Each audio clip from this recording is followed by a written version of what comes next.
Hello everyone, Leader Dorset Spur here, back with my match day reaction video. I was at the game yesterday, so my perception of what happened may be different from yours. I've said before and I'll say it again, it depends on the kind of where you're watching as to what you see and how it kind of comes across.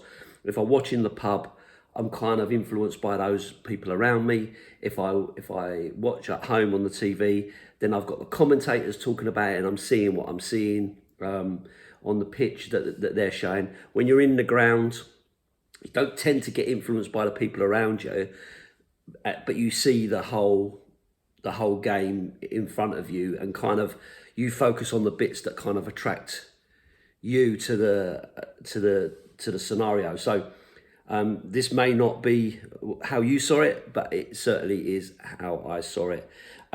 First things first, got to call out, it would be wrong of me not to call out the change for Tottenham protest that went on. I wasn't part of it. I'm not going to pretend to be part of it. I don't want to kind of give the impression that I'm involved in it in any way and jumping on the bandwagon. That's not me. There are some guys that working very, very hard for that, and they believe in what they believe in, and want to make that known. I think all fans probably will agree to a certain degree, one way or the other, that there needs to be a level of change, some kind of change now, depending on your own personal point of view, will depend on whether that's a full clear out of Enoch, Levy, Ange, everything, to maybe just wanting Levy to change slightly. There's a whole spectrum of opinion on it, because football, as I always say, is about opinions, right? So I'm not going to pretend that I'm involved in any way, jumping on the bandwagon. That's not me. Those guys are doing their job. They're working hard at it, and supported by lots and lots of people. Big march yesterday, lots and lots of people there, lots of flags. There was a sit-in at the end. I did do a little video, only sort of 50-second video of a little bit of a sit-in that was going on there. Lots of flags and stuff. I felt that the stewards and that, from what I saw, were very respectful of it. They didn't kind of go in. They didn't try and stop anyone opening their flags. They didn't try and shut anything down and so on. There was some chanting about Levy, get out of our club, from my vantage point where I was sitting, and the Kulusevski song. But not maybe as much as it was in the previous game. Honestly, the games will kind of mould into each other. But the last game I was up at the Lane, there was a lot more really loud chanting about Daniel Levy, and it wasn't because of the result, because to be honest with you, it was happening all the way through the game. The chanting maybe wasn't as much as I was expecting, but the protest was pretty strong, and obviously being spoken about across the newspapers, across social media, across legacy media, sports news. All those guys all kind of talking about it and stuff like that. So fair play to that, because that obviously does get it out there, and maybe it will make a difference to how Daniel Levy sees things, Enoch sees things, and so on, and maybe it will force a level of change. Personally, I can't see Enoch and Levy selling up and moving on, because I think even if you gave them £4 billion, I don't think they'd go, yeah, great, we'll go with that. Those guys are multi-millionaires who earn massive amounts of money, and they're still around. So I'm not convinced that they would ever leave, but obviously a level of change is what's required. Anyway, I digress and I ramble on, as I always do. Apologies, Nigel, because I know you like me to keep it short and sweet, and I ramble on and keep you listening. But in terms of the game yesterday, the result was massive, absolutely massive. It really felt like a match that, and I know I've said this so often, every match is a must-win match. But this is kind of now for different reasons. We're out of the cups. We're not going to win the league. Looks like we're not going to get relegated. So for me, this is more about personal pride or club pride. It's about Ange Postecoglou. What he needs from all of this. Is he gonna keep his job and so on? So for that reason, it felt like a big win. But I guess it's just one of those situations where it's always going to feel like that.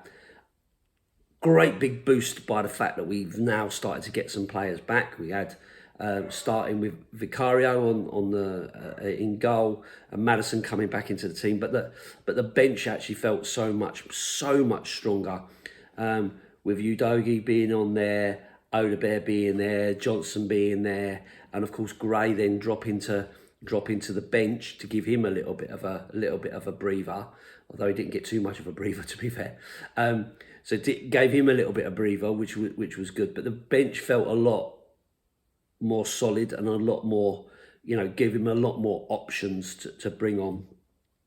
Felt we started really well, very bright, pushing on. We controlled the game for large parts of the game. Of course, it was going to be Maddison who scored the goal. His celebration, clearly a reaction to Roy Keane on the overlap, stick to football, which, to be honest with you, I think he's right. I think Roy Keane is right. If you're relying on Maddison to be the game changer, we've seen it all too often that Maddison isn't the game changer. He can be the game changer. He is a great footballer, a brilliant footballer. He seems like a really cool guy as well, with a great sense of humour. But there are so many times when he goes missing in the game, and that's always been my big call out, right? And I'm not going to change. That. I love James Maddison. I'm glad that he's at my football team. I think he brings something to it. It's great to have him there, but does he play 90 minutes? Does he give everything for the whole 90 minutes? Can he give everything for the whole 90 minutes? And can he be as effective for the whole 90 minutes? And that, for me, is where the question marks sit. And maybe it's because of the injury situation. Maybe he hasn't really recovered, or he hadn't really recovered. I don't know. But anyway, great to see him. Great to see him back. Bit of a scrappy goal, mishit by his son, comes out to Bergvall, hits the ball, keeper saves it, palms it straight into towards Maddison, who reacts fast at first and puts the ball in the back of the net, runs around, gives it the shush, gives it the darts, and that, as I say, is history. And from there, we kept the momentum up, we kept going. But we just did not kill this game off, and it felt like the longest game in the world. Like, I was like, we're at 79 minutes, and I'm like, Jesus Christ! I felt like we've been at 79 minutes for about 20 minutes. Like, it just didn't seem to go. So, as a Tottenham fan, we know we do it the hard way since 1882, and we were always giving away soft goals, stupid goals right at the end of the game and all the rest of it. And when they started getting a few corners and all that, I was like, oh, for God's sake. But Vicario played his part. You've got to give him his due. He made a fair few saves. Most of those against the run of play, in my view. I didn't think Man United actually brought too much to the table. Thought they were quite poor. But they defensively, they worked hard. They did well. There was a couple of occasions where they last ditch saving the ball, and so on. But we didn't threaten enough for me. I thought all our shots were fairly tame and easy to save. We didn't really put the keeper under enough pressure to really claim that we took the game to them and really dominated. I think, I haven't looked at the stats, but I guess the stats would say that we were fairly dominant. There was lots of passing around the back, around the middle. We kept on. But there were some standout performances in my view. Of course, everyone's calling out Jed Spence. I thought Jed Spence was immense. Playing left back, he's weaker side, but he just does not stop running. His work rate was fantastic. His poise on the ball is brilliant. His strength is fantastic as well. There was a few times where he was kind of trying to get hacked, trying to get pushed off the ball and all the rest of it, and he was having none of it. He just kept on running. He was almost like Forrest Gump. He just kept on running. And, you know, fair play. I thought he was probably our best player. Deserved the man of the match award for sure. But there were some other players in there. I thought Kevin Danso had a really good game. Home debut. Got a great reception from the fans. And I thought he played fairly well. You know, well, not fairly well, particularly well. I thought he did really good. Ball carrying, good positioning, strong on the ball, forward passing. I didn't think he did too much. I didn't think he did too much wrong. And partnered with Ben Davies, they looked solid. They didn't really look like they were being troubled, you know, too much. There was a couple of occasions where Man United had a couple of attempts, but it didn't feel like we were constantly being bombarded. And Vicario in there kind of gave you a sense of stability, and the fact that Vicario was out, you know, claiming balls and punching balls and stuff like that also made me feel a little bit more confident that he maybe been working on that whilst he's been out. But yeah, I thought that Danso played particularly well. I also thought Bentancur had a better game than he'd had for a long time. Maybe he felt a little bit more supported with Bergvall and Maddison both in there, you know, really offensive players. And he kind of just, not sat back, but kind of, you know, held the ball, made the passes to those, gave him someone to kind of work with. So I thought he had a decent game. I've called it out when he's not been great, but, you know, I have to call it out when he has been decent. Tell as well, I thought did well. Again, for home debut, I thought he had a decent game, really lively, kept on running, was across the front line, linked in well with Sonny, and looked like he was demanding the ball, not hiding away from it and stuff like that. So I thought he did really well there. Had a decent game. So overall, I thought the team did okay. They did okay. It wasn't a strong performance. But I was going to take it. A scrappy 1-0 win is exactly what you need after not having a win at home for 7 games in the Premier League. So yeah, I was pleased to see it. I thought the substitutions made sense. Maddison coming back from injury, Bergvall coming off as well, and then kind of having Sarr and Johnson, I think it was, who came in at that time. Kulu moved into the middle, which still gave us that bit of flair and bit of kind of attacking intent. But Sarr to kind of shore it up and some legs on the outside from Johnson getting a run out. And again, I thought he did okay. I thought he did quite well. There was a couple of occasions, but decent ball in that just got cut out. Yeah, I thought Johnson did well in the time that he played. He didn't play a long period, 10 minutes ish, I think, maybe a little bit more than that. But yeah, I thought he did okay. I thought he worked fairly hard in the team. Yeah, so him coming in, Sarr again looked a lot more solid again. Still a couple of silly mistakes he did there. There was one later on when Bissouma came on for Bentancur. He kind of played him into trouble. Luckily, he didn't lead to anything, but he's got to cut those out. To be honest, but yeah, and then again, Odegaard coming in. Good to see him back, like a new signing, because obviously we haven't really seen him play. But again, look lively, look keen, pacey, and so on. And we really kind of needed that. I have to say it again, Son doesn't look himself. There was, at the start of the game, I felt that he was fairly lively and worked quite hard and everything.